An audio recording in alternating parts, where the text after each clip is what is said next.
Everyone, कैसे हैं सब लोग। आई होप सब लोगों की पढ़ाई एकदम जोरों शोरों से चल रही होगी। आज मैं आप लोगों के सामने कंपनी लॉ के जो अमेंडमेंट्स हैं वो डिस्कस करूंगी। देखिए, कंपनी लॉ में जून 21 अटेम्प्ट के लिए बहुत ही माइन्यूट से अमेंडमेंट्स हैं, लेकिन जब आप सप्लीमेंट देखोगे तो आपको लगेगा ओरे बाप रे, इतने सारे पेज के सप्लीमेंट, अप्रोक्सीमेटली 37-38 पेज के सप्लीमेंट आईसीएसआई ने अपनी वेबसाइट पे अपलोड किए हैं। अच्छा, हम सारे अमेंडमेंट कवर करेंगे, ये नहीं कि मैं अपनी तरफ से अमेंडमेंट हटा रही हूँ। बेसिकली जो अमेंडमेंट्स अभी अपलोड हुए हैं वेबसाइट पे, उसमें दो टाइप के अमेंडमेंट्स हैं बच्चों। पहला, जहाँ पे इंटरप्रिटेशन वाले कोई प्रोविजंस वगैरह चेंज हुए हैं, और दूसरा मेजर जो अमेंडमेंट आया है वो पीनल प्रोविजंस में आया है, पेनल्टीज के अंदर आया है ना। तो बहुत सारे सेक्शंस के अंदर डीक्रिमिनलाइजेशन जो है वो किया है सेंट्रल गवर्नमेंट ने, तो बहुत सारे सेक्शंस के पीनल प्रोविजंस में चेंजेस आया है ना। तो सेक्शन वाइज अगर हम देखें, प्रोविजन वाइज देखें तो बहुत माइन्यूट जो डिफरेंस है।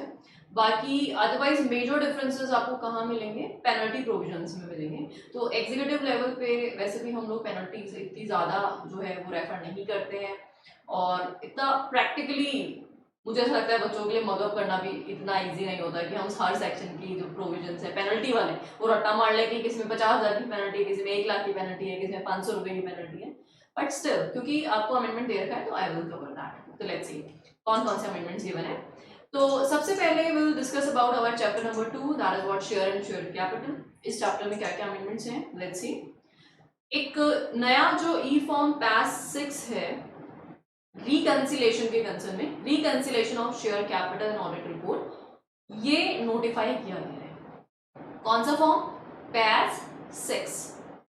पैस 6 फॉर्म जो है, reconciliation of capital audit form, ये जो है वो सेंट्रल गवर्नमेंट ने नोटिफाई किया है। तो क्या बोलता है ये, देखो, एवरी अनलिस्टेड पब्लिक कंपनी। देखो, बेसिकली जब भी हम लिस्टेड कंपनीज की बात करते हैं तो आप लोगों ने सेबी में पढ़ा होगा कि वहां पे रिकंसिलेशन का प्रोविजन होता है। डिपॉजिटरीज चैप्टर अगर आप लोगों ने पढ़ा हो सेबी के अंदर, अगर आप सेकंड मॉड्यूल भी दे रहे हैं, और जो लोग नहीं दे रहे हैं तो भी कोई इतना इशू नहीं है। बेसिकली लिस्टेड कंपनीज पे जो सेबी के प्रोविजंस एप्लीकेबल होते हैं, वहां पे कैपिटल रिकंसिलेशन से रिलेटेड प्रोविजन एप्लीकेबल होते हैं। लेकिन अब तक अनलिस्टेड कंपनी में रिकंसिलेशन ऑफ कैपिटल का ऐसा कोई रूल नहीं था। लाइक रिकंसिलेशन फॉर व्हाट, कि कंपनी के शेयर्स जो हैं वो इलेक्ट्रॉनिक मोड में भी हैं, कुछ लोग फिजिकल मोड में भी होल्ड करते हैं, तो कहीं ऐसा ना हो कि डुप्लीकेशन ऑफ शेयर्स हो रखे हैं, तो उनको रिकंसाइल करने का एक प्रोविजन होता है। तो अब वो अनलिस्टेड कंपनीज पे भी एप्लीकेबल कर दिया गया है, पहले सिर्फ लिस्टेड कंपनीज पे था। तो ये एक नया फॉर्म एड ऑन हुआ है पास 6 नाम से। तो every unlisted public company governed by rule 9A of companies prospectus and allotment of securities June 2014, that is what, relating to issue of securities in dematerialized form by unlisted public companies। so जो भी unlisted public companies हैं, demat format में अपने shares रखती हैं, उन companies पर ये रूल एप्लीकेबल हुआ है। दैट इज क्या रिक्वायर्ड है उन्हें, ई फॉर्म पास 6 जो है with regard to reconciliation of share capital audit report to ROC with such fees as prescribed। Of course fees तो लगेगी, और फीस क्या होगी, वही प्रेस्क्राइब फी, मतलब रूल्स में प्रेस्क्राइब होगा। और ये जो फॉर्म जाएगा ये हाफ ईयरली बेसिस पे आपको भेजना है। This form is going to be sent on half yearly basis. तो पहली कंडीशन क्या हुआ, अनलिस्टेड कंपनीज जो है, कौन सी वाली, प्राइवेट की पब्लिक वाली मैम, पब्लिक वाली। अनलिस्टेड पब्लिक कंपनीज जिन्होंने अपने शेयर्स डीमैट फॉर्मेट में रख रखे हैं, उन पे पैस 6 की जो रिक्वायरमेंट है वो एप्लीकेबल होगी। और जो पैस 6 है वो आरओसी को कैसे फाइल करना है, हाफ ईयरली बेसिस पे आपको फाइल करना है। अब कितने पीरियड में फाइल करना है उसकी भी प्रोविजन समझ लो, दैट इज व्हाट, 60 डेज। अच्छा, अब 60 डेज कहां से होंगे, अरे भाई हाफ ईयरली है ना, तो हर हाफ ईयर के कितने दिनों में, हाफ ईयर एंड हो गया, उसके 60 डेज के अंदर पैस 6 जो है आपको आरओसी को फाइल करना पड़ेगा। तो 60 days from the conclusion of each half year duly certified by company secretary in practice और chartered accountant in practice। तो क्या क्या की फीचर निकल गया पैस 6 के। सबसे पहली बात मैम, बहुत सिंपल सी बात है, अनलिस्टेड पब्लिक कंपनी को भी रिकंसिलेशन जो है वो करना मैंडेटरी हो गया है। पैस 6 फॉर्म उनको फाइल करना पड़ेगा। किसको फाइल करना पड़ेगा, इम्प्लाइड सी बात है, अनलिस्टेड कंपनीज पे आरओसी का ही राज चलता है, लिस्टेड पे तो सभी अपना गुंडा राज चलाता है, लेकिन अनलिस्टेड पे डेफिनेटली सिर्फ और सिर्फ कौन चलाता है? आरओसी चलाता है। तो आरओसी को ही फॉर्म फाइल होगा। कितने पीरियड में फाइल होगा? 6 मंथ्स के अंदर फाइल होगा। और मैम हाफ ईयरली तो आप फाइल कर रहे हो, लेकिन हाफ ईयर एंड की कितने दिनों में फाइल करें? 60 डेज में फाइल करें। 6 मंथ्स 60 डेज। और कौन सर्टिफाई करेगा? या तो प्रैक्टिसिंग सीए या फिर प्रैक्टिसिंग कंपनी सेक्रेटरी इसको सर्टिफाई करेंगे। चलिए, नेक्स्ट है अमेंडमेंट नंबर 2 जो हमारा एप्लीकेबल हुआ है प्राइवेट प्लेसमेंट सेक्शन 42 जो सेक्शन है आपका चैप्टर नंबर 2 में 42। आपको याद होगा, आप लोगों ने पढ़ा था कि सेक्शन 42 के तहत अगर कोई भी कंपनी अप टू 200 लोगों को सिक्योरिटीज इशू करती है तो वो प्राइवेट प्लेसमेंट होता है। बियॉन्ड 200 से ज्यादा आप लोगों को शेयर अलॉट नहीं कर सकते, लेकिन उसमें भी बोल रखा है QIB से एम्प्लॉइज को हम एक्सक्लूड करते हैं। याद आ गया होगा आई होप आप लोगों को। वहाँ पे कुछ रिक्वायरमेंट्स भी दे रखी थी कि आपको क्या क्या अप्रूवल लेनी पड़ती है। जैसे डिवेंचर्स के केस में भी कुछ परमिशन की रिक्वायरमेंट दे रखी थी। अब यहाँ पे एक पॉइंट ऐड कर दिया गया है सेक्शन 42। हम लोगों ने ऑलरेडी डिटेल में पढ़ा है क्लास के अंदर। मैं अभी सिर्फ एडिशन जो हुआ है वो बता देती हूँ आप लोगों को। क्या यहाँ पे प्रोविजन ऐड हुआ है? Provided also that in case of offer या invitation to any securities to QIBs।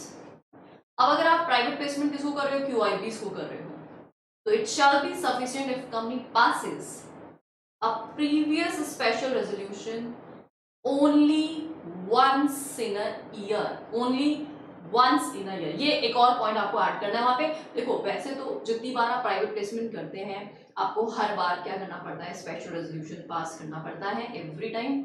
हाँ, उसमें डिवेंचर्स के केसेस में हमने अलग अलग कहानी पढ़ी थी। लेकिन यहाँ पे एक और प्रोवाइजो इन्होंने ऐड ऑन कर दिया है कि अगर कंपनी QIBs को प्राइवेट प्लेसमेंट कर रही है तो हर बार आपको SR पास नहीं करना है, सिर्फ साल में एक बार आप करो। Once in a year, once in a year एक बार पास कर लो for all the allotments to such buyer during that year.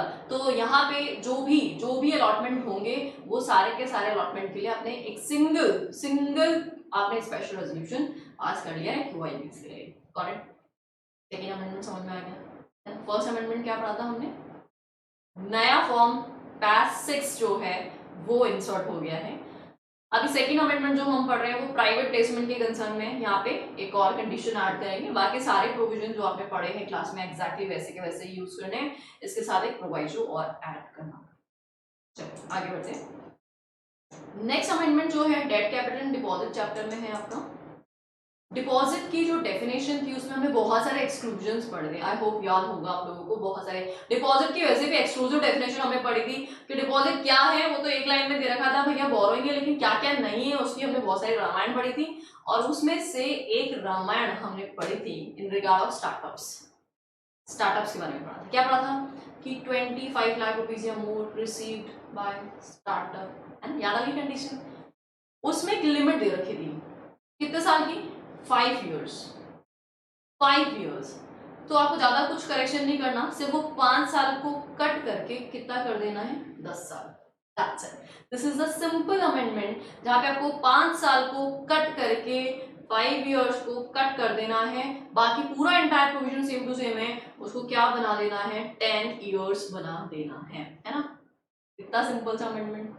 ठीक है, नेक्स्ट चैप्टर पे हम मूव करते हैं CSR। अब देखो आजकल क्या है, कोविड के चक्कर में सोशल रिस्पॉन्सिबिलिटीज का एकदम हल्ला बोल है। तो लास्ट टाइम में भी CSR में अमेंडमेंट्स आए थे, इस बार वापस से CSR में अमेंडमेंट्स आना ऑब्वियस ही था। तो डेफिनेटली यहाँ पे वापस से CSR में कुछ अमेंडमेंट है, कुछ इंक्लूजन एक्सक्लूजन में इन्होंने वापस से चेंजेस किए। लेट्स सी क्या क्या बोलते हैं। CSR activities in accordance with schedule 7। आपको याद है हम लोगों ने क्लास में शेड्यूल 7 की लिस्ट पढ़ी थी कि किस किस को CSR माना जाता है। शेड्यूल 7 में बहुत सारे ट्रांजेक्शन हमने पढ़े थे, है ना? हंगर इरेडिकेशन, माल न्यूट्रिशन, याद आया कुछ? यस वही। अब यहाँ पे एक पॉइंट था, कौन सा पॉइंट था? कंट्रीब्यूशन या fund provided to technology incubators located within academic institution which are approved by the central government, है ना? ये पॉइंट था, उसको कट करेंगे हम, उसको कट कर देंगे। और यहाँ पे जो अमेंडमेंट एप्लीकेबल है, जो पॉइंट इंसर्ट करना है आपको, वो क्या पॉइंट इंसर्ट करना है? Let's see. Contribution to incubators और research and development projects in the field of science, technology, engineering, medical. ठीक है, अब इन्होंने एरिया डिफाइन कर दिया। पहले इन्होंने सिर्फ क्या बोला था, टेक्नोलॉजी इंक्यूबेटर्स ऐसे बोला था ना। अब एरिया डिफाइन किया कि कहाँ पे वो प्रोजेक्ट कहाँ से हो सकते हैं, साइंस के, टेक्नोलॉजी के, इंजीनियरिंग के, मेडिसिन के। अच्छा, पहले क्या लिखा था, which are approve by central government लिखा हुआ था ओनली। अभी चेंज हो गया, क्या हो गया, funded by central government, state government, public sector undertaking और any agency of central government या फिर स्टेट गवर्नमेंट। मतलब इसका एम्बिट बढ़ा दिया गया है। अब देखो, अभी आपको पता है कोविड कंट्रोल के लिए बहुत सारे रिसर्च एंड डेवलपमेंट हो रहे हैं और पूरा इंडिया लगा पड़ा है इसके R&D करने में। तो ये सब सेंट्रल लेवल पे नहीं हो रहा है, स्टेट लेवल पे भी सारे काम हो रहे हैं। तो ऑब्वियसली उनको मोटिवेशन कैसे मिलेगा, तो अगर आज वो ये सब काम कर रहे हैं तो डेफिनेटली उनको CSR में इंक्लूड किया जाना चाहिए। तो पहले सिर्फ सेंट्रल लेवल का था, अब सेंट्रल, स्टेट और इवन जो पब्लिक सेक्टर अंडरटेकिंग्स हैं उनको भी इंक्लूड किया गया। तो इसका एम्बिट इंप्रूव किया गया। And contributions to public funded universities, Indian Institute of Technology. अब देखो, जब से सब कुछ लॉकडाउन चल रहा है तो टेक्नोलॉजी का इंपॉर्टेंस हमारी लाइफ में एकदम ड्रास्टिकली चेंज हो चुका है। मतलब जो लोग पहले टेक्नोलॉजी से दूर भागते थे वो भी अब एकदम आसानी से अडॉप्ट कर रहे हैं। तो डेफिनेटली टेक्नोलॉजी को कंट्रीब्यूशन करना तो बनता है बस। National laboratories and autonomous bodies established under Department of Atomic Energy, Department of Biotechnology, Department of Science and Technology, Department of Pharmaceuticals, Department of Ayurveda, Yoga, Naturopathy, यूनानी, सिद्धा एंड होम्योपैथी, आयुष जिसको short में बोला जाता है, Ministry of Electronics and Information Technology and other bodies, namely Defence Research and Development Organisation, Indian Council of Agriculture Research, Indian Council of Medical Research, Council of Scientific and Industrial Research, engaged in conducting research in science, technology, engineering and medical aimed at promoting sustainable development goals। तो basically यहाँ पे जो area है, scope है, वो काफी बड़ा कर दिया गया है। तो इतने सारे जो ऑर्गेनाइजेशंस हैं जिनके नाम यहाँ पे लिखे गए हैं, उन सबको अगर आप कंट्रीब्यूशन करें, किसी को भी अगर आप कंट्रीब्यूशन करते हैं तो वो सब किस में फॉल करेंगे, शेड्यूल 7 की एक्टिविटी में फॉल करेंगे। आई होप इसमें ज्यादा अंडरस्टैंडिंग का कुछ है नहीं, बस नामकरण थोड़े याद करने पड़ेंगे आपको। इसमें समझना नहीं है, बस थोड़ा सा याद करने वाला, रट्टाफिकेशन वाला थोड़ा कंसेप्ट बढ़ गया है। तो कंट्रीब्यूशन किन किन को हो सकता है वो हमें देखना पड़ेगा। चलिए, अब activities not amounting to CSR। आपको याद होगा हमने कुछ एक्टिविटीज पढ़ी थी कि किन किन को CSR नहीं मानते। जैसे फॉर एग्जाम्पल हमने पढ़ा था कि अगर कंपनी सिर्फ अपने एम्प्लॉयज के बेनिफिट के लिए CSR कर रही है तो वो CSR नहीं माना जाता। या फिर कंपनी जो है ऑर्डिनरी कोर्स ऑफ बिजनेस में कुछ काम कर रही है तो that is not going to be treated as CSR। India के बाहर जाके आप कुछ कर रहे हो तो CSR नहीं है। पॉलिटिकल कॉन्ट्रीब्यूशन कर रहे हो, CSR नहीं है। याद आ गया होगा आई गेस सबको। तो जो वहां पे एक्टिविटीज जो थी नॉट अमाउंटिंग टू CSR, इसमें एक अमेंडमेंट ऐड किया गया है। क्या ऐड किया गया, let's see. Any activity undertaken in pursuance of normal course of business। ये वाला एक्सेप्शन हमने पढ़ा था कि नॉर्मल कोर्स ऑफ बिजनेस में अगर कंपनी कोई भी कंट्रीब्यूशन वगैरह कर रही है तो that is not going to be treated as CSR नहीं मानते थे उसको। लेकिन अब इसमें क्या ऐड करना है, प्रोवाइडेड, एक्सेप्शन ऐड हो गया इसमें। इसका मतलब अगर ऑर्डिनरी कोर्स ऑफ बिजनेस में किया गया काम है तो वो भी CSR हो सकता है। ऑर्डिनरी कोर्स ऑफ बिजनेस में किया गया काम भी CSR हो सकता है। कब हो सकता है भाई, देखो कब हो सकता है। Any company engaged in what, research and development activities of new vaccine, drugs, medical devices in their normal course of business. अब देखो जो भी कंपनीज हैं फार्मास्यूटिकल्स और ड्रग्स वगैरह बनाती हैं, वो अगर रिसर्च एंड डेवलपमेंट कर रही है, वैसे this is there ordinary course of business. But अभी की फिलहाल की डेज की टाइमिंग की रिक्वायरमेंट क्या है कि रिसर्च एंड डेवलपमेंट बढ़ने चाहिए ताकि लोगों को जल्दी से जल्दी ऐसी कोई ड्रग मिल जाए, ऐसी कोई वैक्सीनेशन मिल जाए जिससे ये सारा कुछ कोहराम जो मचा हुआ है वो शांत हो जाए, है ना। तो उनको मोटिवेट करना है, तो एटलीस्ट जो कोई काम कर रहे हैं उसको CSR तो मान ही सकती है सरकार, तो उन्होंने ये अमेंडमेंट ला दिया, है ना। Although ordinary course of business है बट स्टिल अलाउ किया।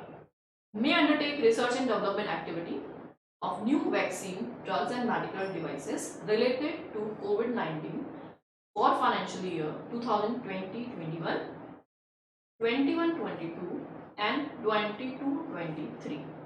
अभी फिलहाल ये जो ईयर्स है तो बहुत ही क्रूशियल है। इतनी जल्दी देखो 20-21 ऑलरेडी जा चुका है, 21-22 रनिंग चल रहा है और 22-23 आने वाला एक साल पता नहीं क्या कोविड थर्ड पता नहीं क्या क्या बोले जा रहे हैं, सेकंड कोविड, थर्ड कोविड, पता नहीं क्या क्या होने वाला है। तो अगर ऐसा कुछ भी है whatever the cases they are, तो सब कुछ चीजें नॉर्मल होने में डेफिनेटली अगला साल तो लग ही जाना है। तो उसमें वैक्सीनेशन वगैरह कुछ भी ड्रग्स वगैरह आप इन्वेंट कर रहे हैं, रिसर्च एंड डेवलपमेंट कर रहे हैं, allowed, subject to the condition that such research and development activities shall be carried out in collaboration with any of the institutes or organizations as mentioned in item number 9 of schedule 7 of the companies act 2013। तो किनके साथ आप privately करोगे तो नहीं माने जाएंगे, आपको कोलैबोरेशन भी करना पड़ेगा ऑर्गेनाइजेशन जो स्पेसिफाइड है। Details of such activity shall be disclose separately in annual report on CSR। तो आपको सेपरेटली बताना पड़ेगा कि आप इसका रिसर्च कर रहे हो। तो even though it is ordinary course of business but still we will consider it as CSR activity, schedule 7 की एक्टिविटी मानी जाएगी। आगे बढ़ते हैं। अच्छा, अब ट्रांसपेरेंसी एंड डिस्क्लोजर जो आपका चैप्टर है उसमें भी कुछ एडिशंस दे रखे हैं। जैसे एनुअल रिटर्न जो है, एनुअल रिटर्न सेक्शन 92 में आपको याद होगा एक्सट्रैक्ट्स जाते हैं, है ना। एक्सट्रैक्ट्स एनुअल रिटर्न MJD 9 में जाता था, है ना। तो ये अब प्रोविजन डिलीट हो गया है, अब कोई एक्सट्रैक्ट नहीं भेजना है। अब आपको सिंपल सा एक काम करना है भैया, आपको लिंक भेजना है। अब सब कुछ ऑनलाइन चीजें यार, क्या एक्सट्रैक्ट निकाल के दे रहे हो, आप डायरेक्टली लिंक भेज दो ना, उसका क्लिक करेंगे ऑटोमेटिकली एनुअल रिटर्न खुल जाएगी। एक्सट्रैक्ट का क्या ही करेंगे हम, है ना। तो what it says, every company shall place a copy of annual return on website of the company if any, and the web link of such annual return shall be disclosed in the board report। तो board report में directly web link डालो ना यार, क्या extract बना के डाल रहे हो। तो जिसको देखना होगा पूरा का पूरा एनुअल रिटर्न चेक कर लेगा ना, है ना। तो एकदम सही बात है, वेब लिंक डाल दीजिए आप। इसको ना www. ऐसे करके कोई वेब लिंक्स आते हैं बहुत सारे, ब्लू कलर में आपको दिखाई देते हैं, क्लिक करो ऑटोमेटिकली वहां पे लेके जाएगा। तो एग्जैक्टली वेब लिंक डालो ना यार, क्या एक्सट्रैक्ट डालना है। तो अभी एक्सट्रैक्ट की जरूरत नहीं है, MJD 9 के रिक्वायरमेंट को हटा दिया गया है, ठीक है। तो जहां पे आपके नोट्स में लिखा हुआ था लाइन, उसको काट दीजिए, काम खत्म। मैंने ऑलरेडी ये कटिंग काम आप लोग के लिए नोट्स में कर दिया है ताकि आपको देख के स्ट्राइक हो जाए, अच्छा ये पॉइंट खत्म, वाह हो गया इस पॉइंट का, तो डिलीट, स्ट्रेट अवे डिलीट कर देना। चलिए नेक्स्ट चैप्टर पे कॉर्पोरेट रीऑर्गेनाइजेशन पे हम मूव करते हैं। देखिए इस चैप्टर में हमने बहुत सारी बातें पढ़ी थी, बहुत सारी बातें की थी, है ना। अरेंजमेंट्स, मर्जर एमालगमेशन, है ना, बहुत सारी चीजें हमने बात करी थी। अब आपको याद होगा जब हम मर्जर एमालगमेशन पढ़ रहे थे तो वहां पे हमने एक सेक्शन की बात की थी 236, जहां पे माइनॉरिटी शेयर होल्डर्स के जो है एक्विजिशन की बात की गई थी। तो जो माइनॉरिटी शेयर होल्डर्स के एक्विजिशन की बात की गई थी उसी में एक एडिशन ऐड हुआ है, उसी में एक प्रोविजन ऐड हो गया है। तो वो क्या बोलता है, इस रिगार्डिंग में क्या बात की गई है, let's C. Rule number 26A जो है वो एड ऑन हुआ है। देखो ए मतलब नॉर्मल रूल नहीं, 26, 27 बीच में ए आ गया है, इसका मतलब अमेंडमेंट के थ्रू इंसर्ट हो गया। तो अभी रिसेंट अमेंडमेंट के through purchase of minority share holders held in demat form जो है वो एड ऑन किया गया है। देखिए हमने पहले नॉर्मल प्रोविजन रहा था कि अगर शेयर्स जो है फिजिकल फॉर्मेट में है तो डायरेक्टली ऑफर दे करके काम को खत्म किया जाता है ना। लेकिन अगर अब उसकी सिक्योरिटीज कौन से फॉर्मेट में है, डीमैट फॉर्मेट में है। कौन से फॉर्मेट में है, डीमैट फॉर्मेट में है। तो इन दैट केस क्या प्रोविजंस फॉलो किए जाएंगे उसके बारे में ये रूल बताता है। तो लेट्स सी क्या बोलता है, देखते हैं। चलिए अब हमारा जो रूल नंबर 26A है, माइनॉरिटी शेयर होल्डिंग अगर डीमैट फॉर्मेट में है तो उस केस में क्या प्रोविजंस फॉलो करने पड़ेंगे। इसकी पूरी लैंग्वेज जो है ना वो हम बाद में पढ़ लेंगे। पहले मैंने आप लोग के लिए एक फ्लो चार्ट बना के रेडी करा है, तो हम वो फ्लो चार्ट के थ्रू प्रोविजन फटाफट से देख लेते हैं। आपको बहुत आसानी से समझ में आ जाएगा, लैंग्वेज तो बहुत ईजी हो जाएगी। देखो, नॉर्मल केसेस में आपको याद है हमने पढ़ा है कि अगर मेजॉरिटी शेयर होल्डर्स हैं जिनके पास 90% स्टेक है कंपनी में, और एक दूसरा है माइनॉरिटी जिसके पास रिमेनिंग जितना भी रिमेनिंग 90% या उससे ज़्यादा मेजॉरिटी के पास है, और रिमेनिंग स्टेक 10% जो है या उससे लेसर माइनॉरिटी के पास है। अब बेचारे जो 10% वाले वो त्रस्त है, भयानक त्रस्त है। कैसे कैसे त्रस्त है? 10% स्टेक है भैया, कुछ नहीं हो सकता उनका, कोई भी रेजोल्यूशन में उनकी इज्जत ही नहीं है, बेइज्जती है, एकदम भयंकर बेइज्जती है। तो उस केस में या तो मेजॉरिटी वाले उनको बोल देंगे यार ठीक है तुम्हें जाना है तो जाओ, या माइनॉरिटी वाले खुद ही बोल देते हैं यार प्लीज हमारे शेयर खरीद लो ना, खरीद लो हमारे शेयर और हमें जाने दो। तो whatever the cases there, somehow ultimately majority stake जो है वो माइनॉरिटी के स्टेक को परचेस करेगा। तो अगर माइनॉरिटी का स्टेक किस फॉर्मेट में है? डीमैट फॉर्मेट में। किस फॉर्मेट में बच्चों? डीमैट फॉर्मेट में है। तो कौन सा रूल एप्लीकेबल होगा? 26A एप्लीकेबल होगा। कौन सा रूल एप्लीकेबल होगा? 26A एप्लीकेबल होगा। तो लेट्स सी 26A क्या बोलता है हमारा। चलो एक फ्लो चार्ट समझ लेते हैं अच्छे से, है ना। चलिए सोचो, कोई भी कंपनी ए लिमिटेड, इस ए लिमिटेड में मेजॉरिटी शेयर होल्डर्स है, और मेजॉरिटी शेयर होल्डर हमें पता है ना ऑलरेडी कितना परसेंट स्टेक, यस 90% या उससे ज्यादा स्टेक उनके पास है। 90% या उससे ज्यादा स्टेक उनके पास है। तो फिर दूसरे कौन बचे? माइनॉरिटी। कौन से बचे भाई? माइनॉरिटी वाले बचे। अच्छा, ये जो माइनॉरिटी वाले हैं इनके साथ बाइंग का कॉन्ट्रैक्ट या तो माइनॉरिटी वाले बोल सकते हैं उनको कि प्लीज हमारे शेयर खरीद लो, या फिर मेजॉरिटी वाले बोलते हैं अच्छा ठीक है तुम अपने शेयर हमें दे दो। तो दोनों में से कोई भी बोल सकता है, पर अल्टीमेटली बाइंग कौन करेगा? यस, मेजॉरिटी वाले। बाइंग कौन करेगा? मेजॉरिटी वाले करेंगे। अच्छा, मेजॉरिटी वाले बाय करेंगे, लेकिन यहाँ पे माइनॉरिटी कौन है? जिनके पास शेयर डीमैट फॉर्मेट में है। तो here acquire the shares of minority share holders, कौन से फॉर्मेट में? डीमैट फॉर्मेट में। तो इन दैट केस क्या प्रोविजन फॉलो करने? देखो सबसे पहले मेजॉरिटी वाले जो है ना वो कहाँ जाएंगे? कंपनी के पास जाएंगे और कंपनी को अमाउंट पे करेंगे। कौन सा अमाउंट? अरे यार, माइनॉरिटी के जब शेयर खरीदोगे तो पैसा दोगे कि नहीं दोगे? ऑफ कोर्स पैसा देंगे। तो वो पैसा जमा कराओगे कि नहीं कराओगे? बिल्कुल कराएंगे मैम। तो ये पैसा किसको जमा कराया? कंपनी को जमा कराया। कंपनी के पास पैसा आ गया। कंपनी ने पैसा रिसीव कर लिया, कंपनी ने अमाउंट रिसीव कर लिया है। अब क्या करें?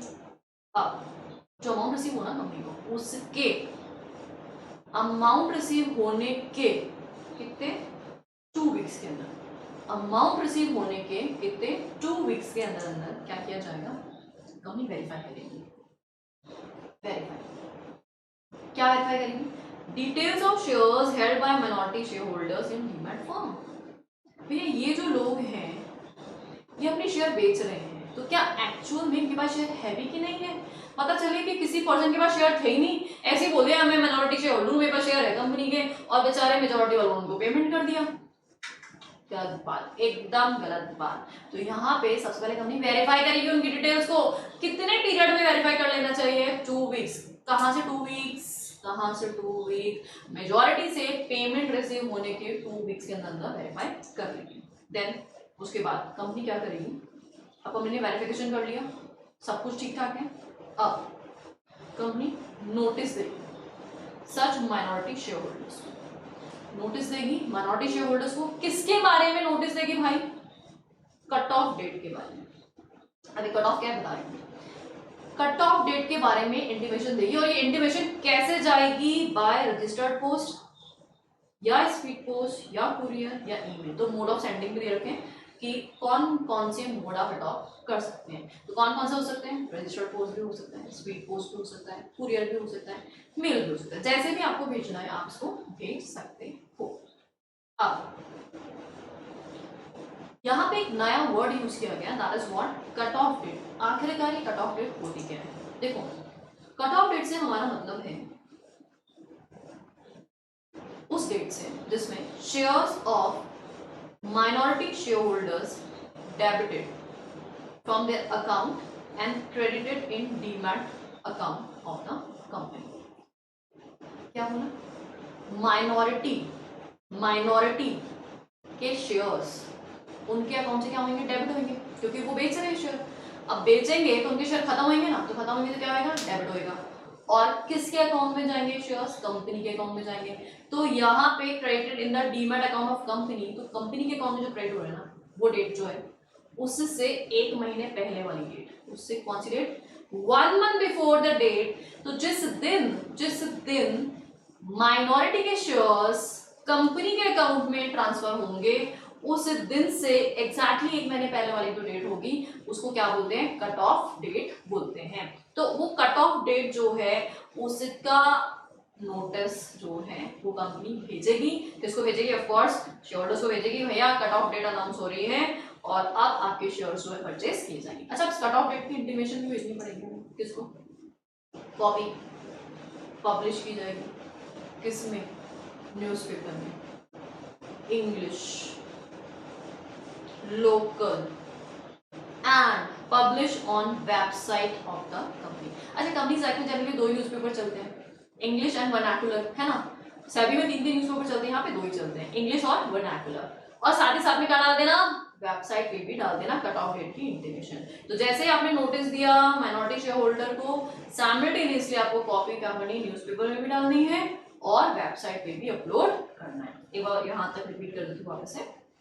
देखो बच्चों, अगर डीमैट फॉर्मेट में शेयर्स हैं तो आपका प्रोसेस चेंज हो रहा है। सबसे पहले मेजॉरिटी या माइनॉरिटी, दोनों में से जो भी चाहते हैं, अल्टीमेटली शेयर तो मेजॉरिटी खरीदेगा और माइनॉरिटी बेचेगा। तो मेजॉरिटी शेयर खरीदने के लिए क्या देगा? पैसा देगा, पैसा। तो ये पैसा किसको जमा कराया उसने? कंपनी को। जैसे कंपनी में पैसा आया, कंपनी ने वेरीफाई किया, कितने टाइम में? 2 वीक्स के अंदर वेरिफिकेशन हो गया भाई। अब कंपनी कट ऑफ डेट का अनाउंसमेंट कर रही है। किस किस को दे रही है? और शेयर होल्डर्स को। साइमल्टेनियसली न्यूज़पेपर में भी पब्लिश होगा और वेबसाइट पे भी अपलोड होगा। और कट ऑफ डेट क्या है वो भी मैंने लिख लिया। अब क्या करें? अब कंपनी क्या करने वाली? Immediately inform depository about the cut off date. अब डिपॉजिटरी को भी तो बताएंगे ना, क्योंकि डिपॉजिटरी से ही तो ट्रांसफर होएगा। अभी तक जो सिक्योरिटीज माइनॉरिटी शेयर होल्डर्स के अकाउंट में थी वो अब किसके अकाउंट में आने वाली है? भाई कंपनी के अकाउंट में आने वाली है। तो ये इलेक्ट्रॉनिक ट्रांजैक्शन जो होगा वो डिपॉजिटरी के थ्रू ही होएगा।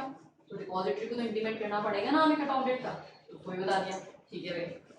अब कट ऑफ डेट आ गई है फाइनली। ये जो कट ऑफ डेट है इस दिन depository transfer shares of minority shares in the demat account of company. अब फाइनली कट ऑफ डेट पे यही तो काम होना था। कट ऑफ डेट का मतलब यही था कि माइनॉरिटी के शेयर्स किसके अकाउंट में ट्रांसफर हो जाएंगे? कंपनी के अकाउंट में ट्रांसफर हो जाएंगे। तो फाइनली वो डेट आ गई। तो वो डेट आते ही फाइनली ये काम भी किया जाएगा। तो डिपॉजिटरी ही ये सारे काम देखता है। तो इसलिए डिपॉजिटरी को हमने कट ऑफ डेट बता दी थी। तो जैसे कट ऑफ डेट आई वैसे डिपॉजिटरी ने ये काम कर दिया। अब कंपनी क्या करेगी? Disburse the price of shares so transferred to each of the minority shareholder after deducting applicable stamp duty. पैसा किसके पास था? पैसा किसके पास था? जल्दी बताओ किसके पास था? कंपनी के पास था। तो भाई साहब कंपनी के पास था तो कंपनी तो पेमेंट करेगी ना, और नहीं तो क्या। अब कंपनी जो पेमेंट करेगी वो जो भी रेलेवेंट एप्लीकेबल ड्यूटी लग रही है वो डिडक्ट करके बैलेंस अमाउंट जो है वो होल्डर्स को ट्रांसफर कर दिया जाएगा। And finally inform the depository to transfer the shares to demat account of acquirer majority shareholder। ये acquirer है ना, तो इन acquirer के अकाउंट में फाइनली ट्रांसफर कर दिया जाएगा। It's a very very simple process. देखो अभी हम लैंग्वेज पढ़ते इतनी सारी तो ऐसा तो बाप रे बाप, पता नहीं क्या क्या रेगुलेशन बोल रहा है। हमने पहले से ही चार्ट देख लिया, अब इसकी लैंग्वेज पढ़ना हमारे लिए बहुत बहुत आसान है। यहाँ पे एक बहुत इंपॉर्टेंट रोल प्ले किया है किसने? कट ऑफ डेट ने। तो कट ऑफ डेट कौन सी डेट है? जिस दिन माइनॉरिटी के शेयर किसके अकाउंट में जाएंगे? एक्वायरर के ना, किसके अकाउंट में? कंपनी के अकाउंट में जाएंगे। तो कंपनी के अकाउंट में जब जा रहे हैं ना वो डेट कट ऑफ है। फिर कंपनी के अकाउंट से किसके अकाउंट में जाएंगे, फाइनली लास्ट में एक्वायरर के। जब पेमेंट मिल जाएगा ना माइनॉरिटी वालों को, तो फिर शेयर्स जो हैं फाइनली एक्वायरर के अकाउंट में ट्रांसफर कर दिए जाएंगे। ये सारा काम कौन देखता है, ऑफ कोर्स डिपॉजिटरी देखता है। आई होप ये पूरी प्रोसेस आपको समझ में आ गई है। अब इसका लैंग्वेज देख लेते हैं फटाफट से, जल्दी जल्दी देखते हैं। 26A क्या बोलता है हमारा, let's see. Company shall within 2 weeks, अब ये भी पढ़ा हमने, from the date of receipt of amount equal to the price of shares to be acquired by the acquirer under section 236 of companies act, verify the details of minority share holders holding shares in demat form. तो 2 weeks के अंदर company क्या कर रही है, share holders की details को verify कर रही है। आफ्टर वेरिफिकेशन कंपनी क्या करती है, नोटिस सेंड करती है। सेंड नोटिस किसको, माइनॉरिटी शेयर होल्डर्स को। अब कैसे भेजा था वो मोड भी पढ़ देना हमने, by registered post, speed post, courier, email etcetera. किसका नोटिस भेज रही है, ये रही कट ऑफ डेट का, कट ऑफ डेट का नोटिस, विच अब ये कट ऑफ डेट कौन सी है, shall not be earlier than 1 month, 1 month, which shall not be earlier than 1 month, मतलब कम से कम जो भी आप नोटिस सेंड कर रहे हैं उसके 1 महीने बाद ही आएगी, 1 महीने बाद ही आएगी। तो कम से not earlier than 1 month after the date of sending of the notice. तो नोटिस की डेट से कम 1 महीने बाद आएगी वो date, on which the share of minority share holder shall be debited from their account। अब डेबिट होंगे तो किसी ना किसी के अकाउंट में क्रेडिट होंगे ना, and credited to the designated demat account of company के अकाउंट में जाएंगे, unless the shares are credited in the account of acquirer specified in the notice before the cut off date। तो यहाँ पे किसके अकाउंट में ट्रांसफर करना है, कंपनी के अकाउंट में ट्रांसफर करना है। अगर मान लीजिए पहले से लिखा हुआ है कुछ एक्सेप्शनल केसेस में कि कट ऑफ डेट से पहले एक्वायरर के पास जाएंगे, तो वो अलग एक्सेप्शनल केसेस, बाकी अदरवाइज नॉर्मल केसेस में किसके पास जाएंगे, कंपनी के पास ही जाएंगे। देन क्या होगा, अब साइमल्टेनियसली नोटिस भेजें, notice serve to the minority shall also be published in 2 newspaper, English and vernacular, और साथ ही में कहाँ लगाया जाएगा, देखो वेबसाइट पे। तो लैंग्वेज अब आपको बहुत आसानी से समझ में आ जाएगी, पूरा चार्ट में इतने सारी शीट्स ऑलरेडी कवर है। देखो हमने किसको इन्फॉर्म कर रही है, डिपॉजिटरी को, किसके बारे में, कट ऑफ डेट के बारे में, of course cut off date के बारे में इन्फॉर्म कर रही है। तो कट ऑफ डेट की इंटीमेशन जो है वो डिपॉजिटरी को भी दे दी। अब फाइनली क्या होगा उसमें, डिक्लेरेशन कि corporate action is being affected. अभी कॉर्पोरेट एक्शन क्या होता है ये भी देखा, कॉर्पोरेट एक्शन। तो हमने डिपॉजिटरी को इंटीमेशन दे दिया कि भाई कॉर्पोरेट एक्शन हो गया है। Then minority share holders who share are held in demat form have been informed about the corporate action. A copy of notice served to such shareholders and published in the newspaper to be attached. So जो notice भेजा था वो भी यहाँ पे attachment करेंगे। The minority shareholder shall be paid by the company immediately after completion of the corporate action. तो payment हमें करना पड़ेगा, और अगर कोई भी डिस्प्यूट अराइजिंग हो रहा है shall be the sole responsibility of the company, क्योंकि कंपनी ये सब कुछ काम देख रही है, तो डिस्प्यूट की जिम्मेदारी किसकी है, कंपनी की। For the purpose of effecting transfer of shares through corporate action, the board shall authorize the company secretary or in his absence any other person to inform the depository and to submit the documents as may be required. तो ये सारा काम कौन देखेगा company में, company secretary. Upon receipt of information, the depository shall make transfer of shares of the minority shareholders who have not on their own transferred their shares in favor of the acquirer into the designated demat account of the company on the cut off date। अब देखो cut off date पे depository क्या कर देगा, जिन लोगों ने, जिन minority share holders ने खुद से ट्रांसफर कर दिया तो ठीक है, नहीं किया तो डिपॉजिटरी खुद से ट्रांसफर कर देगा। तो समहाउ कट ऑफ डेट पे माइनॉरिटी शेयर होल्डर्स जो हैं उनके शेयर्स कंपनी के अकाउंट में ट्रांसफर हो जाएंगे। Then after receiving intimation of successful transfer, अब ट्रांसफर हो गया है तो company shall immediately disperse the price of shares so transferred to each minority shareholder after deducting applicable stamp duty, which shall be paid by the company on behalf of minority shareholder in accordance with the provision of Indian Stamp Act। तो यहाँ पे जो आपका contract होगा उस पर जो भी स्टाम्प ड्यूटी लगेगी वो पेड तो कंपनी कर रही है, लेकिन डिडक्ट किससे किया है, माइनॉरिटी शेयर होल्डर के कंसिडरेशन से माइनस करके किया जाएगा। ठीक है, कंसिडरेशन माइनस हो गया, अब फाइनली पेमेंट हो गया माइनॉरिटी को। तो company shall inform the depository to transfer the shares of such shareholders kept in designated demat account of company to the demat account of the acquirer. Finally जो shares हैं किसके account में transfer हो गए हैं, acquirer के account में transfer हो गए हैं. In case there is specific order of court or tribunal या statutory authority restraining any transfer of such shares and any payment of dividend, or where such shares are pledged or hypothecated under the provision of Depositories Act, the depositories shall not transfer the shares of the minority shareholders to designated demat account of the company. तो अगर कोई restriction लगी हुई है, कोई prohibition है, कोई pledge hypothecation है, तो डेफिनेटली कंपनी के अकाउंट में ट्रांसफर नहीं होंगे. बाकी अदरवाइज नॉर्मल सर्कमस्टांसेस में कंपनी के अकाउंट में ट्रांसफर हो जाएंगे. अब कट ऑफ डेट मान लीजिए हॉलीडे पे आ रही है, हॉलीडे पे तो the next working day shall be deemed to be the cut off. मतलब ऑब्वियसली संडे वनडे को काम होता नहीं है, तो कट ऑफ डेट कौन सी होगी, वर्किंग डे वाली ही मानी जाएगी. अब यहाँ पे एक टर्म यूज की गई थी कॉर्पोरेट एक्शन. अभी कॉर्पोरेट एक्शन से क्या मतलब है, अभी जैसे ये एक्विजिशन कर रहे थे, है ना, माइनॉरिटी शेयर होल्डर्स के शेयर को एक्वायर कर रहे थे, this is a corporate action. है इस टाइप के कोई भी एक्शन होते हैं वो कॉर्पोरेट एक्शन होते हैं. Any action taken by company relating to transfer of shares, relating to transfer of shares and all the benefits accruing on such shares, namely bonus, split, consolidation, fraction shares and right issue to the acquirer. तो जब भी acquisition वगैरह होता है, जब भी acquisition होगा तब एक्वायरर जो भी होगा, एक्वायरर को शेयर्स ट्रांसफर करना, उससे रिलेटेड बेनिफिट्स ट्रांसफर करना, ये सारे काम किस में फॉल करते हैं, कॉर्पोरेट एक्शन में फॉल करते हैं. तो यहाँ पे क्या हुआ था, कंपनी ने एक्वायरर को माइनॉरिटी के शेयर ट्रांसफर किए थे और उनके ऑब्वियसली बेनिफिट्स भी मिल जाएंगे. तो इसीलिए इस वर्ड को क्या बोला गया था, कॉर्पोरेट एक्शन बोला गया था. तो this is what all about rule number 26A. तो अगर माइनॉरिटी शेयर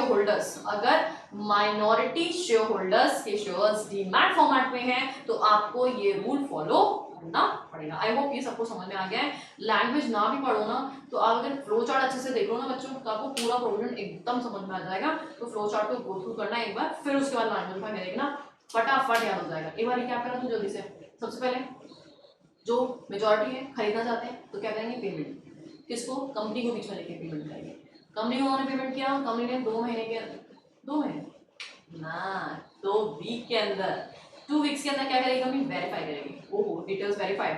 अब क्या करें, कट ऑफ डेट की इंटीमेशन दें, नोटिस दें, साइमल्टेनियसली पब्लिश दो न्यूज़पेपर एंड वेबसाइट, और इंटीमेट करो डिपॉजिटरीज को कट ऑफ डेट के बारे में. डिपॉजिटरी को पता चल गया कट ऑफ डेट, तो जैसे कट ऑफ डेट आएगी वैसे ही क्या किया जाएगा, माइनॉरिटी शेयर होल्डर्स के शेयर कंपनी के डीमैट अकाउंट में ट्रांसफर. चलो भाई ट्रांसफर हो गए. अब क्या कहते हैं, पेमेंट करोगे यार हमको. पेमेंट कैसे करोगे, डिडक्ट करने के बाद एप्लीकेबल स्टैम्प ड्यूटी. ठीक है, एप्लीकेबल स्टैम्प ड्यूटी डिडक्ट करके माइनॉरिटी शेयर होल्डर्स को पेमेंट हो गया. अब जो एक्वायरर है उसको शेयर दोनों यार, उन्होंने पेमेंट कब से देके बैठे हैं, उनको शेयर नहीं दोगे क्या. तो कंपनी के अकाउंट में जो माइनॉरिटी के शेयर्स पड़े हैं उनको ट्रांसफर कर देंगे, किसको, एक्वायरर को. एक्वायरर बोले तो मेजॉरिटी शेयर होल्डर्स को. ठीक है, तो बहुत सिंपल सा प्रोसेस है. हमें आई गेस समझ में आ गया अच्छे से सब लोगों को. चलिए अब हम नेक्स्ट अमेंडमेंट पे बढ़ते हैं जो चैप्टर नंबर 13 से रिलेट करता है, हमारा MCA का जो हमारा चैप्टर है. तो let's see what it says. Spice application, ये बहुत ही सेलेक्टेड जो है अमेंडमेंट है, ये हर केस में एप्लीकेबल नहीं हो रहा. स्टेट ऑफ कर्नाटका की ही बात हो रही है सिर्फ और सिर्फ. Spice application approve for state of Karnataka with effect from October 8, 2020 shall mandatorily provide profession tax registration also. Profession tax registration, basically जो प्रोफेशन टैक्स रजिस्ट्रेशन वाला जो प्रोविजन था बहुत सारे स्टेट्स ऑलरेडी एबेंडन कर चुके हैं, बहुत पहले छोड़ चुके हैं, लेकिन स्टेट ऑफ कर्नाटका में एप्लीकेबल है तो फिर उनको फॉलो करना पड़ेगा. This is very selective amendment, तो बहुत ज़्यादा इंपॉर्टेंट ऐसा अमेंडमेंट नहीं है. नेक्स्ट है extension of reservation of name in certain cases. Reservation of name, देखो क्या होता है, upon payment of fees provided below through the web service available at ems.gov.in, the registrar shall extend the period a name reserved under Rule 9 by using web services spice. अच्छा, name availability वगैरह करते हैं ना हम लोग, है ना, spice वगैरह फॉर्म, है ना। आप इनकॉर्पोरेशन के सारे प्रोसेस पढ़े हैं, तो इनकॉर्पोरेशन प्रोसेस के अंदर जब आप स्पाइस फॉर्म फाइल करते हैं वहाँ पे नेम अवेलेबल होता है, तो उसका नेम अवेलेबिलिटी जो है उसका एक्सटेंशन की बात की जा रही है। कब तक? 40 days from the date of approval under Rule 9 on payment of fees of ₹1000 made before the expiry of 20 days from the date of approval under Rule 9। आप लोग कंपनी इनकॉर्पोरेशन के पूरे प्रोसेस पढ़ते हैं, तो ये पूरा वहीं से रिलेट करता है। आप स्पाइस फॉर्म फाइल करते हो कंपनी इनकॉर्पोरेशन के लिए, वहाँ पे नेम अवेलेबिलिटी आपके लिए अवेलेबल होता है, और आप उस नेम अवेलेबिलिटी का एक्सटेंशन कराना चाहते हो, तो वो एक्सटेंशन कितने पीरियड तक हो सकता है उसके कंसर्न में यहाँ पे एक अमेंडमेंट जो है एप्लीकेबल हुआ है। एंड व्हाट इट सेज कि आपका नेम जो एक्सटेंशन हो सकता है वो 40 डेज के लिए हो सकता है। कहाँ से काउंट करोगे? From the date of approval, from the date of approval under rule 9। कितना पेमेंट करना पड़ेगा? 1000 रुपये। फीस याद करने की जरूरत नहीं है, ऑन पेमेंट ऑफ प्रेस्क्राइब्ड फी। लेकिन कब पेमेंट होना चाहिए? Before expiry of 20 days. पता चले फीस आपने दिया ही नहीं अभी तक, तो फीस तो देनी पड़ेगी भाई। 60 days from the date of approval in rule 9 on payment of 2000 रुपये। 2000 रुपये दोगे तो 60 days तक, ठीक है। कब से है ये? Before expiry of 40 days referred in clause A above. तो ये 40 डेज थे ना, इसके एक्सपायरी होने से पहले पहले पेमेंट कर देना, okay. 60 days from the date of approval under rule 9 on payment of fees of 3000 made before expiry of 20 days from the date of approval under rule 9। देखो जैसे जैसे पेमेंट करते हैं जो एक्स्ट्रा आपको एक्स्ट्रा टाइम मिलता जाएगा यहाँ पे, है ना। Registrar shall have the power to cancel the reserve name in accordance with section 4.5 of the companies rule का। ये पूरा सॉरी कंपनी इनकॉर्पोरेशन से रिलेट करता है पूरा का पूरा प्रोविजन, तो आपका वहीं पे ज्यादा काम है ना।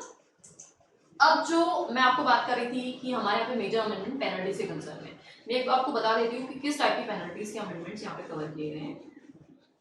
देखो बेटा, यहाँ पे एक तो डीक्रिमिनलाइजेशन किया गया, मतलब बहुत सारे सेक्शन में इम्प्रिजनमेंट था, इम्प्रिजनमेंट, है ना। तो बहुत सारे सेक्शन से इम्प्रिजनमेंट को हटा दिया गया है ना, मतलब रिलैक्स कर दिया गया। बोले जेल जाने की जरूरत नहीं है, सिर्फ और सिर्फ पनिशमेंट मॉनेटरी ही लगेगा, आपने जेल नहीं जाना। और बहुत सारे सेक्शंस में जहां जहां पे फाइन लगता था, तो फाइन को काट करके वहां पे क्या कर दिया गया? पेनल्टी। आप सोचोगे फाइन और पेनल्टी से क्या फर्क पड़ता है? बहुत फर्क पड़ता है। अगर फाइन है, इसका मतलब हुआ वो ऑफेंस में फॉल करके किसके जुडिक्शन में आता है? कोर्ट के जुडिक्शन में आता है। वैराज अगर पेनल्टी कर दिया है तो फिर वो कोर्ट में नहीं आता है, वो एडजुडिकेटिंग अथॉरिटी के जुडिक्शन में आता है। तो इसका मतलब अगर पेनल्टी कर दिया है तो आरओसी के मैटर में फॉल कर जाएगा, अदरवाइज कोर्ट में जाएगा मामला। तो अगर फाइन कट करके पेनल्टी किया है, इसका मतलब मैटर आपके लिए रिलैक्स कर दिया गया है। तो बहुत सारे सेक्शन में इसी टाइप के जो है अमेंडमेंट्स किए गए हैं, जहां पे पनिशमेंट चेंज की गई। देखो अभी जो हमने ऊपर 9 जो अमेंडमेंट्स पढ़े हैं ना, वो ही ज्यादा इंपॉर्टेंट आपके लिए हैं। बाकी ये पनिशमेंट्स जो हैं वो बिल्कुल कतई ज्यादा आपको ऐसे पेन लेकर के याद नहीं करना कि अच्छा ओहो अब तो अमेंडमेंट आ गया, हम रट्टा मारे बैठे पनिशमेंट। जितना आसानी से याद कर सको उतना कर लेना बस। देखो लेट्स सी सेक्शन 26। सेक्शन 26 पढ़ा था हम लोगों ने, है ना, चैप्टर नंबर 2 में, कि प्रोस्पेक्टस में क्या क्या इन्फॉर्मेशन हम देते हैं। तो उसमें पूरा पनिशमेंट सेम टू सेम है, सिर्फ क्या हट गया? With imprisonment for a term which may extend to 3 years। तो इम्प्रिजनमेंट वाला जो था पॉइंट वो हट गया। तो जो हट गया मैंने स्ट्रेट अवे उसको डिलीट किया है लाइन से, ताकि आपको पता चले कि अच्छा ये वाला पॉइंट हटा है। अच्छा, अब और विद बोथ की जरूरत ही नहीं है, जब फाइन ही है ओनली, इम्प्रिजनमेंट है ही, तो और विद बोथ का क्या लिखना जरूरत है? इस तरह के अमेंडमेंट है ना। ऐसे ही सेक्शन 40 में अमेंडमेंट है, यहाँ पे भी देखो इम्प्रिजनमेंट जो है वो हटा दिया गया है, इम्प्रिजनमेंट डिलीटेड। ऐसे ही सेक्शन 48 वेरिएशन जो हमने पढ़ा था, है ना, इसमें पेनल्टी ही ओमिट हो गई, पेनल्टी पढ़नी ही नहीं है आपको, है ना। सेक्शन 56 ट्रांसफर ट्रांसमिशन, इसमें भी क्या चेंज आया? इसमें company shall be punishable with fine, ये सब लिखा हुआ था। अब इसको चेंज करके क्या बोल दिया? Company and every officer of the company who is in default shall be liable to a penalty of 50,000 rupees. पहले क्या था? फाइन, अब क्या लग गई सर? पेनल्टी। तो इस तरह से डीक्रिमिनलाइजेशन किया गया है। तो काफी सारे सेक्शंस में इस तरह के पेनल्टी वाले चेंजेस हैं। तो पेनल्टी वाले सेक्शंस को देख करके आप बहुत ज्यादा एक्साइटेड मत हो जाओ कि बाप रे बाप इतने सारे सेक्शंस के अंदर पेनल्टी चेंजेस हो गई है, तो कैसे याद करें। बिल्कुल पैनिक मत करना, आप जो पढ़ाई करते आ रहे हो वैसे ही करना। पनिशमेंट पेनल्टी जस्ट एक बार आंखों से निकालना ताकि आपको अच्छा अच्छा ऐसे चेंजेस हो यार, फट चेंजेस एकदम, है ना। Rectification of register of member section 59 में पेनल्टी ओमिट कर दी है। तो जहां पे पेनल्टी ओमिट कर दी है तो बहुत अच्छी बात है, काट देना उसको अपने कंपाइलर में से, नोट्स में से, ये पेनल्टी हमें पढ़नी नहीं है। ऐसे ही ऑल्टरेशन ऑफ कैपिटल में सेक्शन 64 के अंदर हम नोटिस देते थे, तो वहां पे पेनल्टी को कम कर दिया गया है। जहां 1000 रुपए की पेनल्टी होती थी पर डे की, वो सिर्फ और सिर्फ 500 रुपए पर डे हो गए हैं। और 5 लाख जो था वो इसमें बोला था, और 5 लाख व्हिचएवर इज लेसर वो काट दिया गया है ना। रिडक्शन ऑफ शेयर कैपिटल में पेनल्टी ओमिट हो गई है, ओमिट गजब हो गया है ना। देन उसके बाद बायबैक के सेक्शन में जो पेनल्टी थी उसमें इम्प्रिजनमेंट डिलीट कर दिया गया है, और यहाँ पे डायरेक्टली बस फाइन वाले प्रोविजन एप्लीकेबल है। एग्जैक्टली सेक्शन 71 जो था हमारा, वहाँ पे पेनल्टी ओमिट हो गई है डिवेंचर होल्डर्स के केस में, पेनल्टी ओमिटेड। तो इस तरह के पेनल्टी के जो हैं वो अमेंडमेंट्स दिए गए हैं। तो ये सारे अमेंडमेंट्स जो है मैंने आप लोगों के लिए यहाँ पे कवर कर दिए, आप जस्ट नोट्स में गो थ्रू कर रखें। इसमें समझने का कतई कुछ भी नहीं है, इसमें सिर्फ आपको देखना है कौन सी चीज स्ट्राइक ऑफ करनी है आपको। आई होप समझ में आ गया आप लोगों को। तो all the very best to all of you. अच्छे से दिल लगा के पढ़ाई करिए, एकदम मन लगा के, एकदम पैशनेट होकर के पढ़ाई करिए। एग्जाम चाहे कभी भी हो, कभी भी हो, आप रिलैक्स मत होइए, हो सकता है बहुत जल्दी एग्जाम आपके अनाउंस हो जाए, तो इसलिए अपने पढ़ाई का प्रॉपर स्केड्यूल जो है वो बनाना स्टार्ट करें। Thank you so much.